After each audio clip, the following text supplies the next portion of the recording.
Mine is going to bed on time. Like, I'm waking up on time. Like, I'm actually forcing myself to wake up at 8 a.m. Yeah. And You've not done do it the whole week, guys. Yes. I'm so proud. You know, I woke up and I literally was like, yes. I was happy about it. I was so happy about it. I've been telling everyone, I'm like, Dad, I've done it a whole week in the run. Like, I was like, that's my mum yesterday. It's ridiculous. Because my seminar was at like 12 and I woke up at 8. Yeah. You know? Yeah, so the morning is going okay. It's just the nighttime, like getting myself to bed. Yeah. And, you know, just trying not to stay up or, you know, letting anxiety kick in or whatever to not make me go to sleep. I think I want to change the way, like, just academic focus right now. Like, change the way I study. So, like, I'll get a reading and I just do my notes. But this time I want to do mind maps. Like, I really want to understand. Because it's fine that you don't understand some of the things that you read. But, like, it doesn't stop you from maybe doing a bit more to get a better understanding or get deeper insight on what, you know, the author or the sociologist, criminologist, whatever they're saying. So that's... And also, I think... Because it was the seminar I had today that was making me think about how do I want to go about, like, my essays and stuff. And rather than, like, just saying maybe a set of opinions, like, I need, like, not that I don't articulate, because I get good grades, but, like, I know I can do more, and I can do better. For sure. Know? So, that's paying attention to detail is where it's at. That's the goal. Yeah. Yeah. With that, what made me think about is the other day, in my lecture, the woman that I had, she was like, how much knowledge do you really retain from your modules? She was like, you retain about 20%. Like, 20-25%. Like, that's what you... Like... It feels like it. Honestly, like, there might have been specific parts of the module that you really enjoyed, but did you continue to look it up? Did you continue to understand it? Did you continue to research it? Did you continue to learn? No, you didn't. You didn't even try because, like, you had an exam or you had an essay to write, whatever, and it was just, like, about getting the grade and keeping it moving. Yeah. And then so with that, it was like, there's a lot of... I really enjoy sociology. Yeah. Like, I genuinely do. But by making it my degree, I stopped researching it just for the sake of researching it. Like, I stopped learning for the sake of learning, and I just learn in order to get my degree. Yeah. So I definitely want to get back into learning about the subject and learning about a specific topic just for the sake of wanting to understand that topic and wanting to learn that topic. Because there's modules that I've had, and, like, even the one that I told you about. Yeah. The one that she's doing this now that I did last year, I loved it. Oh, yeah. I absolutely loved it. But as soon as the first essay came, I was like, throw that out the window. I just want to do my grade, and that's it. Like, that's the only thing that I care about. And then tests give me anxiety. So after the test, I was like, I don't want to touch it again. Yeah. I don't even want to know. I don't even want to hear the word sociology. Like, I don't care. Yeah. Do you get what I mean? So I think it's definitely getting back into more into that, like, just learning for the sake of learning. Yeah. Because I don't want to stop learning after I finish my degree either. Yeah. Because I know me, and I'll be like, degree's done. Let me not touch a book for the next 10 years. Like, I will do that, and I don't want to do that. Yeah. I don't want to do that. I want to keep learning and evolving. I love learning. Like, I really do. You know, like, when people are like, oh, I hate school, da, da, da. Like, I can't agree with you, because I don't. Like, yeah, but I do hate the structure of it, though. Oh, yeah, no, it's not the best structure. Yeah, no, like, I don't like learning for a test. Yeah. Like, that's not... I don't want to do that. Because you're just testing memory. Yeah. Yeah, no, doesn't work. You know?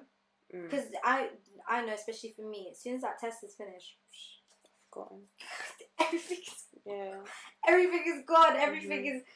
You can ask because you put all the knowledge you retain, the brain cells you used to retain that knowledge, you put that into the exam. Yes.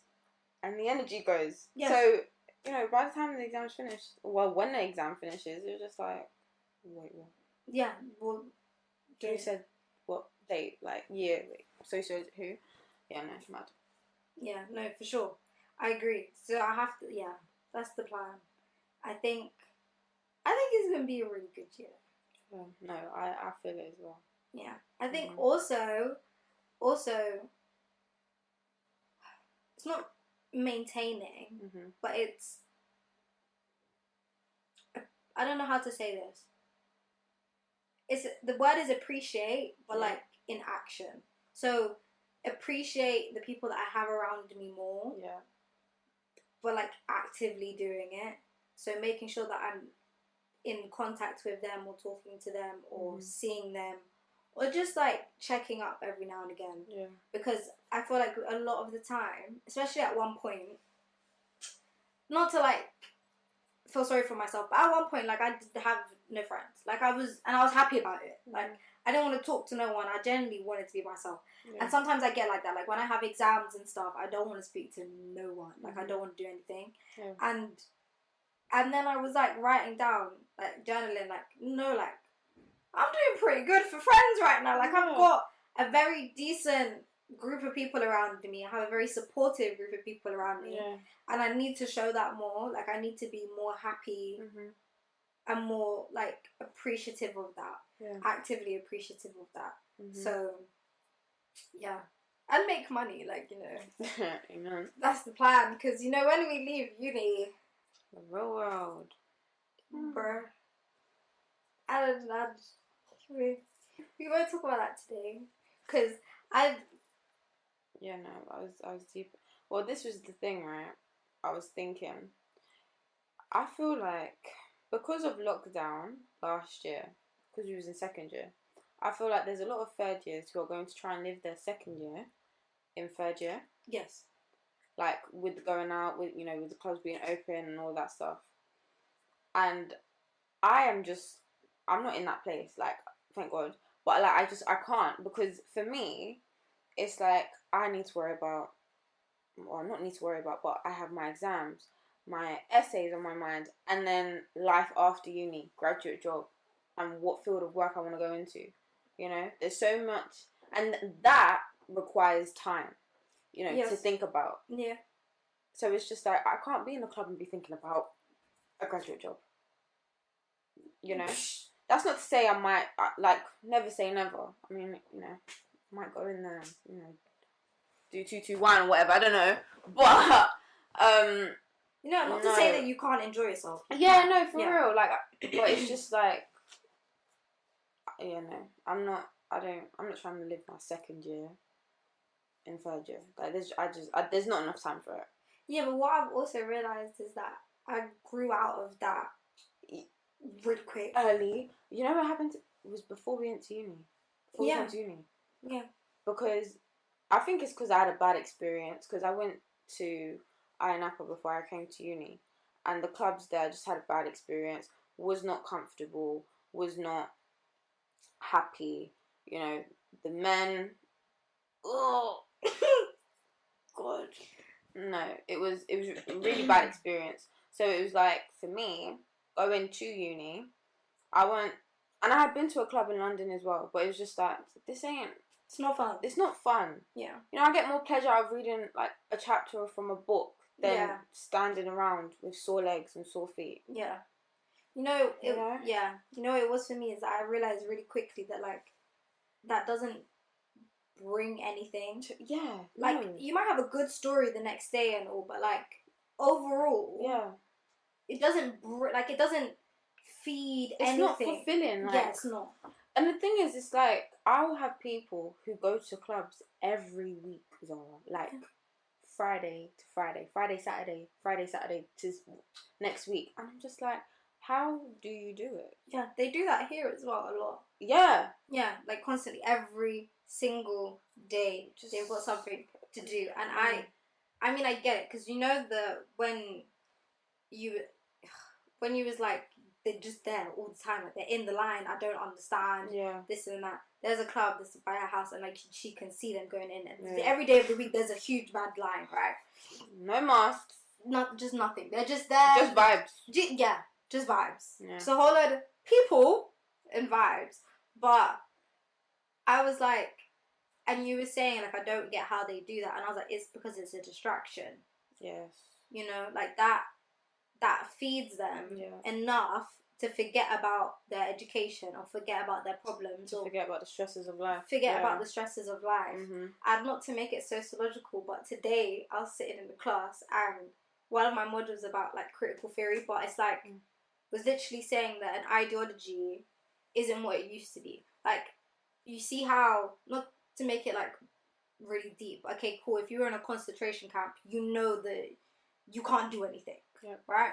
But nowadays, it's like, you can choose to go to uni and, you know, we're going to make you do tests and we're going to train you to be this worker, but there's clubs everywhere, there's alcohol in the shops, you're free after this certain time and you could do what you want, so it seems like you're not suffering, but you are suffering. And that's exactly what that made me think of. Like, you're outside the club, you're suffering. The only reason why you're going there, fair enough, if you are going there to have fun, cool. But if you're there every single night, there's a bigger problem. I think it's boredom as well, to a degree. But I can get that though. Yeah, no, I do. But then I even said to Zara, like, I think we all have our own different ways of distracting ourselves. So, for instance, for me, avoiding sleep is a distraction. Oh, God. You know? No, seriously. No, it really... And the worst thing is I'm not doing anything. Yeah, no. Like, Netflix, like, okay, it's not even Netflix. Binge watching a show is really bad for me. Like, it is the ultimate forget about the entire world. Because I can sit there and watch a show after show after show after show after show, like episode after episode after episode, and I forget what's going on. I could genuinely be hooked into that, and then I forget that I have to do work. I forget, and it's not that I don't know that I have to do it. It's that I'm feeding the procrastination. I'm feeding the addiction of not wanting to do it and not being stressed and not being anxious, because that just makes me feel comfortable. And it's especially binge watching because I watch something that I haven't watched before, something that I've seen before. So it's like Friends or My Wife and Kids, and Girlfriends. Yeah, do you get what I mean? Girlfriends. It's like, you've seen it all before, Zara. Why are you sitting here watching 1 episode, 2 episodes, 3, 10, a whole season? I'm like that with Disney films. You know what? It's actually a symptom of anxiety because you know the ending. Yeah. And you're still there crying. Upset. Because you know what's going to happen. You know who dies. You know who gets hurt. No. And you're fully in it. Like, you're fully in it. Like, you are. Like, you're there for it, you know. But I think also it's because you know that you're allowing yourself to feel that. Like, the world can be a very scary place, and sometimes you can't decide and choose who makes you feel a certain type of way. Like, but when you watch a movie that you've already seen before, it's like, I can get upset because I know it's going to end well. So I can cry, and I know it's going to be fine. Like, before, when I was, like, younger, and obviously now I cry if I need to cry, but, like, at one point, I would not cry unless it was during the movie. I wouldn't. Like, the worst thing would happen, I'd be like I'd be upset, but, like, there was just nothing. But it's genuinely because I didn't want to feel nothing. Like, I didn't want anyone to let me down. I didn't want to be emotional about it. So I just looked that whole bit of me off. As soon as you put on, like, my favourite animal movie, I'm crying because the dog broke its leg. Like, I'm like, do you get what I mean? Like, something silly like that I've seen 1 billion times before. But I just want to watch it again. Because I know that I can express my emotion onto that. And it's going to be fine. Like, it's not going to take anything away from me. It's not going to disappear. I have the DVD forever. Like, it's fine. Don't have to worry about that. Same thing with sleep now. I don't know what it is. Yesterday, I've been doing good the whole week, guys. When I tell you, we're going to be in my bed by 11, going to sleep. Hold on. Just because I'm in my bed doesn't mean I'm sleeping. Oh, okay. Cool. Yeah. In the bed at 11, guys. Don't mean I'm sleeping. But yeah, so I've been in my bed at 11. It's a start, you know? Sleeping by, like, between 12 and 1. So that's been really good for me. Yesterday, I was doing my hair. And there's two things in this world that I procrastinate about. Work and hair. I was supposed to do my hair from last week, you know. Before I even came... you saying that. Yeah, before I even came to Exile, I was supposed to do my hair. Like, bought my hair, everything done. Then I had to put it in my suitcase because I said I can't do it when I was at home, so I brought it here. Week into uni, still haven't done my hair. Then on Wednesday, I was like, you know what, I have to do it. Like, I just have to do it. Started it, didn't finish it, forced myself to, like, leave it alone and go to sleep. Otherwise, I would have stayed up until whatever time in the morning. Yeah. But then yesterday, I started wrapping the lock hair. And like I said, I can watch a show and just get lost in it. Started watching Ugly Betty. Oh, God. Watching episode after episode after episode. Bearing in mind, I had to go to cheer afterwards. It was like 4:15. And like this whole middle section of my hair was just not done. Like it was in single plaits, but it didn't have like it wasn't wrapped or anything. And I was like, so I literally like shoved it all into a bun. Yeah, I shoved it all into a bun. I went and I came back. Yeah. Then when I got back, I was like, no, I have to finish it. I could have left it, gone to sleep, and finished it this morning, but because of like, I felt guilty because I sat there, watched the show. I was like, no, I have to finish my hair now. What time did I go to bed? 3 o'clock in the morning. Oh, God. Just because I was beating myself up, like I knew I'd done something wrong, but I didn't want to. Yeah. I didn't want to be wrong about it. Like I am that type of person.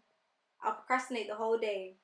12 o'clock a.m. will come. I want to change my life. Yeah. Now I want to do the things that I was supposed to do during the day because I'm guilty. It's the guilt. Now I want to clean off or whatever. Yeah, no. Now I'm starting going through I have to do this. I have to do that. Just so that I feel like I done it that day and not the next day. It's really bad. No, you know what? I'll like instead of sleeping, I'll be putting outfits together. Like that's random. I know. I playing dress up at 2 o'clock in the morning. Why? I'm like, what if someone has? Okay, when we find something to wear. But when you see me, you know I deliver, so that's why. No, fair enough. But that's random. No, I know. Like, all things to do at that time in the morning. No, dress up. No, literally, I'll put clothes together. Me now, I'm here deep cleaning the fridge. Like, no, I swear to you. One time last year, I had an essay due. But it was the day before. And I was like, I need to, like... Had you not started? No, I had done all the reading. Right. All the preparation for the essay was done. Just not the essay. Just not the actual essay. And it was the day before. It was the day before. Wow. What did I do? Start cleaning my whole house. I deep cleaned the fridge. I took all the shelves. When I tell you deep clean, I took all the shelves out. I soaked them. I cleaned the back of the fridge. Like, really bad. Like, so bad. Like, it was so bad. And then, obviously, as soon as it got to a certain time in the night, I was like, I need to do some work. I need to, do my essay. So I started my essay. Was there until like 6 or whatever in the morning, finishing my essay. But like the anxiety that I felt in my chest, I was just like, why do you do this to yourself? Like, there's no reason. Did I have to clean the fridge? No. Was it going anywhere? No. Was the essay? Yes. Do you get what I mean? It was really going somewhere. Like it genuinely was. And it's really like.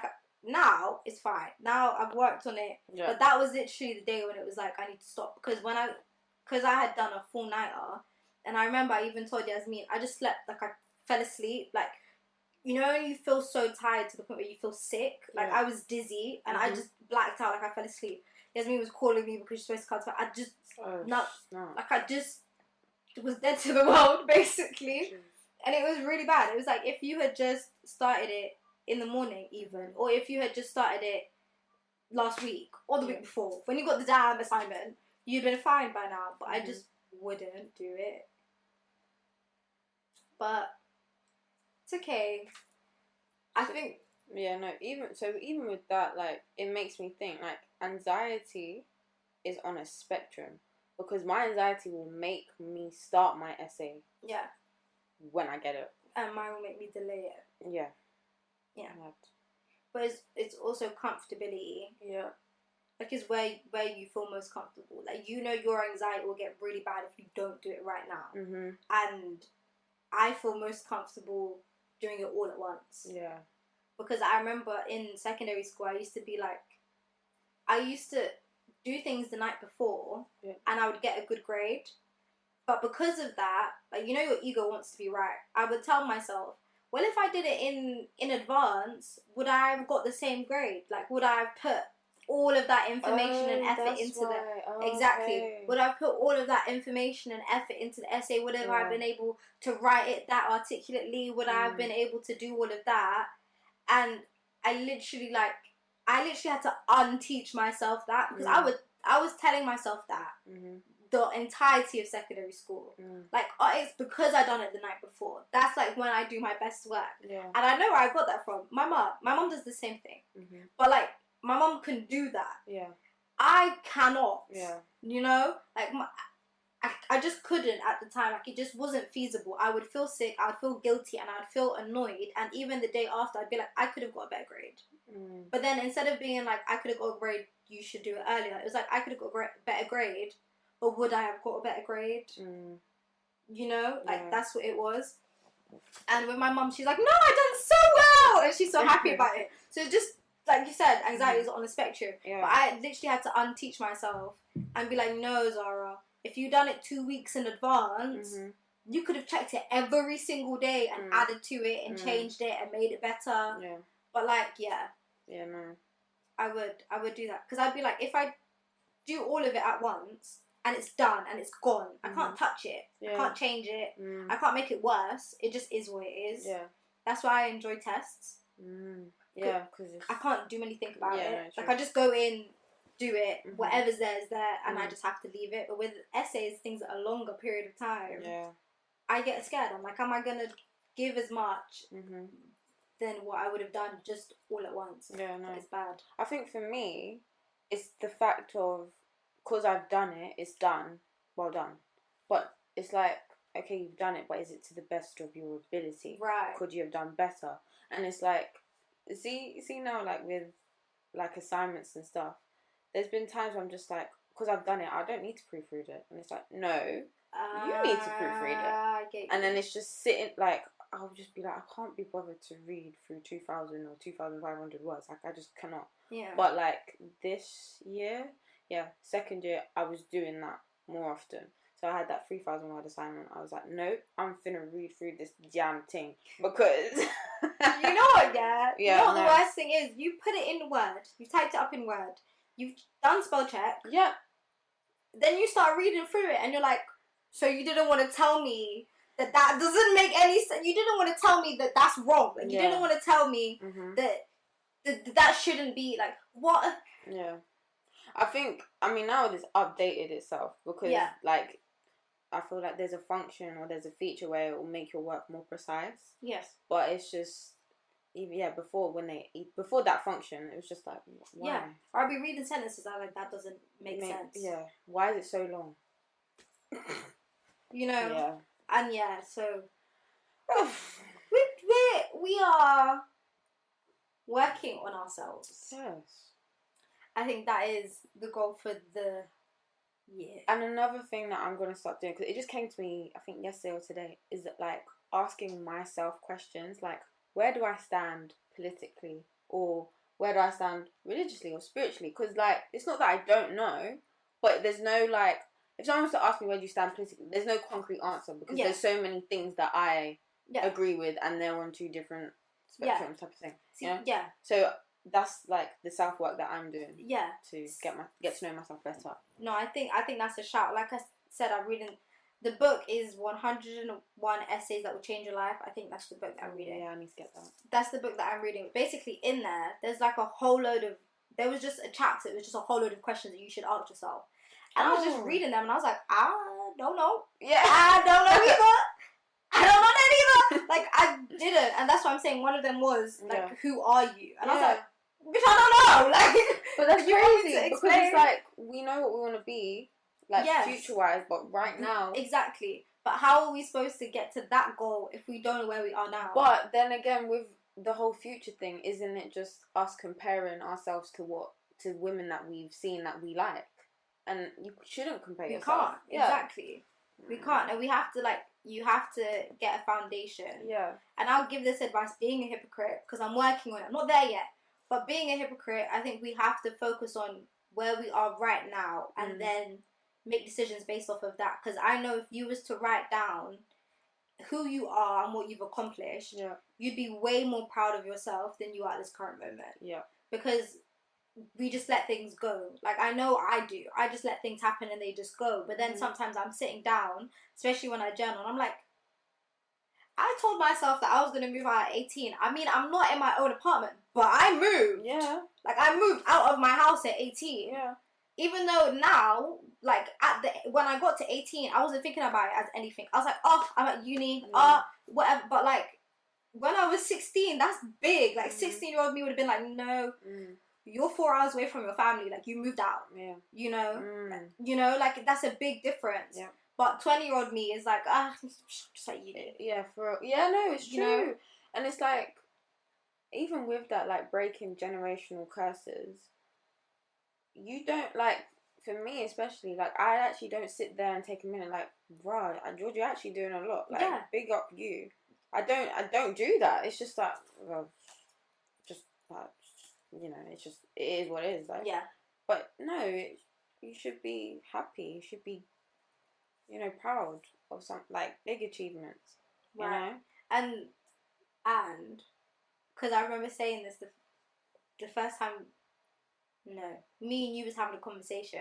We was doing a YouTube video at the beginning of the year, and you was like, don't hold me to things that I say because they change so quickly. Oh, yeah. And I want to give an example of that, because in the first episode that me and you just did by ourselves, we was like, we don't have it all figured out. Yeah. That was the first Girl Talk episode that we did.